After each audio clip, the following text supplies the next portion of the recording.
Hello everybody, welcome back to another video. I'm hoping you guys are all having a fantastic day.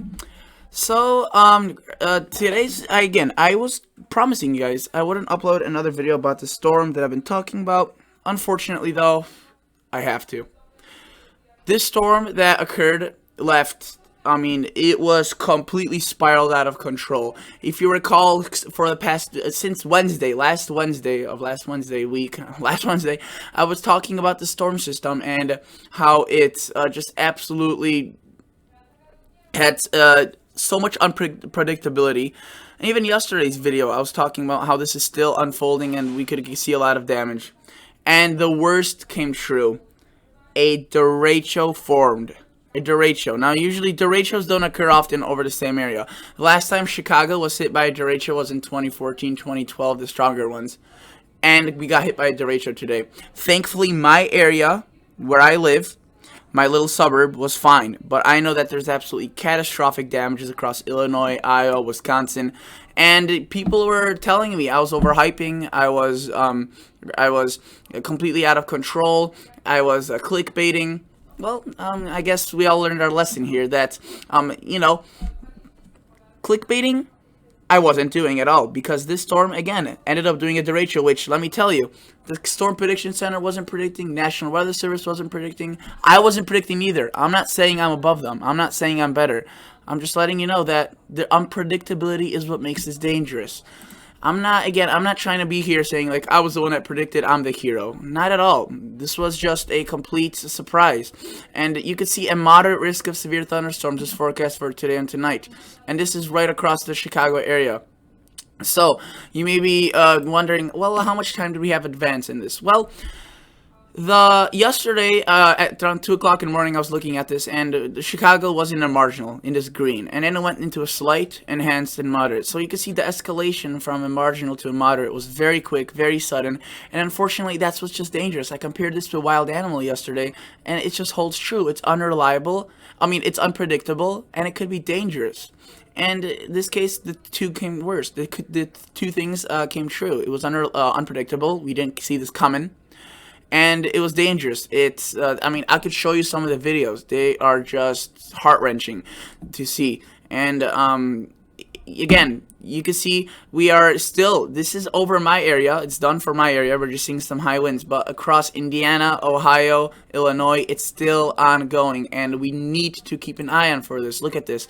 Just the area that a single severe thunderstorm warning is covering is just incomprehensible. You could see that. Let's just click on a severe thunderstorm warning and see what's going on. You could see flying debris will be dangerous to those caught. From videos I've seen, flying debris is very, very common. It was all over the place. We have trampolines, we have tents, we have even houses flying around, or even cars. It is basically tornadic-like winds out of a derecho. The derechos are just way worse than a tornado, especially over such a populated area like Chicago. And notice that this is not just across Chicago. Chicago definitely was the biggest concern because it's most populated, and that's where the strength seemed.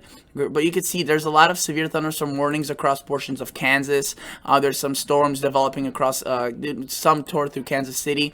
St. Louis is going to get a pretty nice bunch out of this. You can see some storms. Thankfully, the derecho, as it was hitting my area, weakened.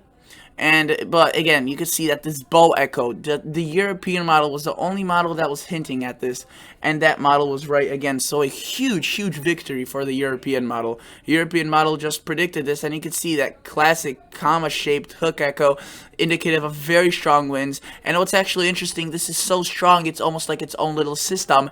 We started seeing 40 to 50 mile per hour gusts right here in northern Illinois. Even after the main winds came through. We have a high wind warning across much of northern Illinois. Nothing to do with the derecho. It's just because of the strong winds that are still possible to occur after this derecho.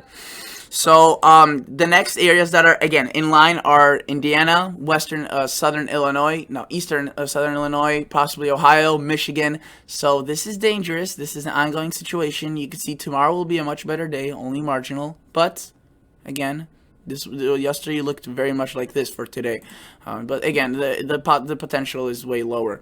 Today was just a historic event, if you will. A derecho to hit Chicago. I think it's the first time in 7 to 8 years.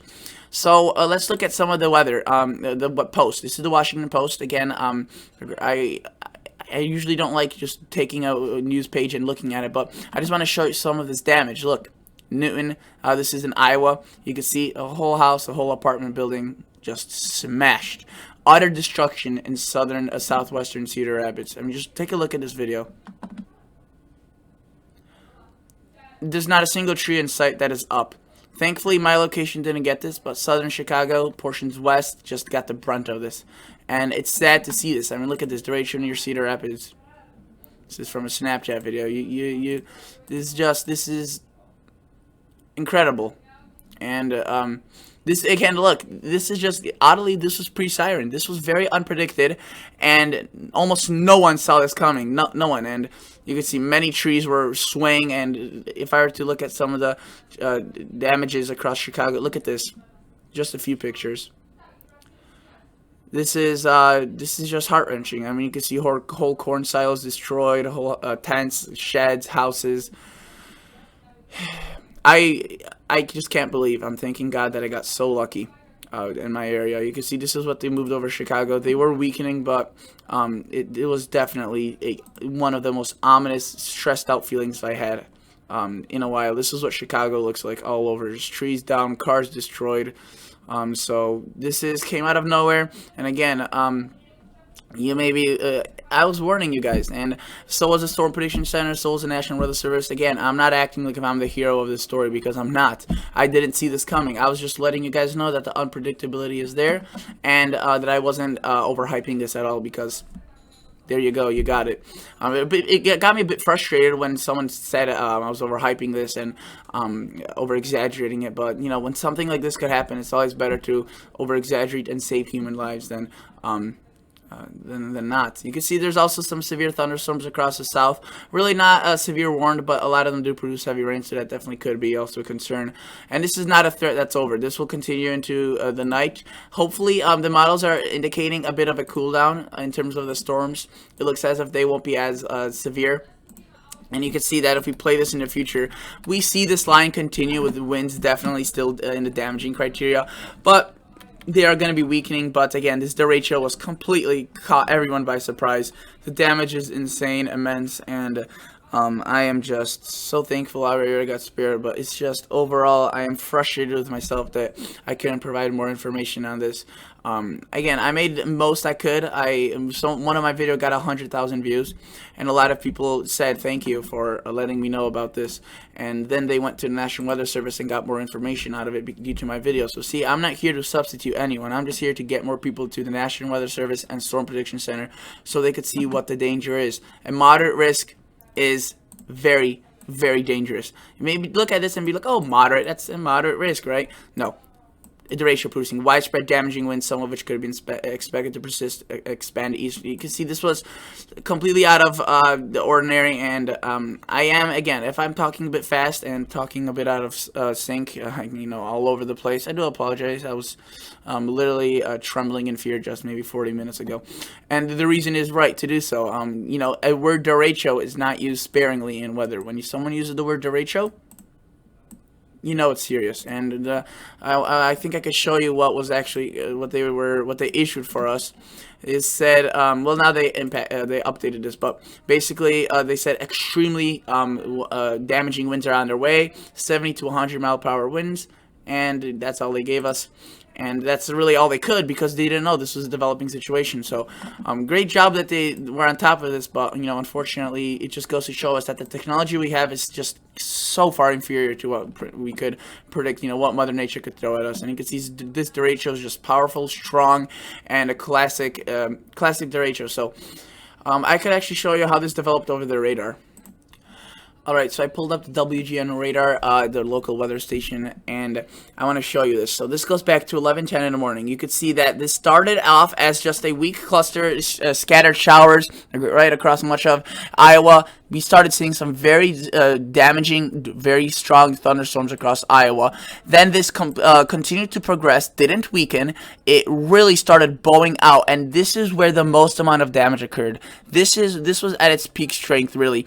Well, not peak strength, but this was where really, I guess it was most concentrated over a smaller area. Cedar Rapids just got absolutely the worst of this, just got the brunt, and you can see that this continued moving, and quickly the Storm Prediction Center realized, oh shoot, we need to issue something for this area, as this is on its way and it doesn't look to slow down at all. You can see the bowing echo just grew. We saw this spin right here, this little curl, the warm front, the cool front. This was just, you know, a classic derecho event. And you can see this is where things just got serious. We started seeing winds 100 miles per hour plus. The damage was catastrophic in some locations. And thankfully, notice, as this moved towards Illinois, it weakened, especially towards the northern area where I lived. But the southern locations really got a lot out of this. And unfortunately, you could see a lot of rain over a small area across southern Wisconsin. That little curl, they got flooded out completely pretty much. And you can see that this continues way into St. Louis, and it's continuing into Kansas also, and new line could be developing across Michigan. So I had to make this video, and again, a historic event today, and this will go down in history for sure. Derechos are remembered by the year. They're not remembered by the amount each year. They're remembered by the year. The last one was 2014, 2012 we had one, and this year was yet another year. We haven't had a derecho across the northern Illinois area in years, and so unprecedented, but stay safe. Keep your eyes to the sky. Keep your eyes to the radar. I can't stress this enough. And again, stay updated because this is still an ongoing threat. So thank you guys so much for watching.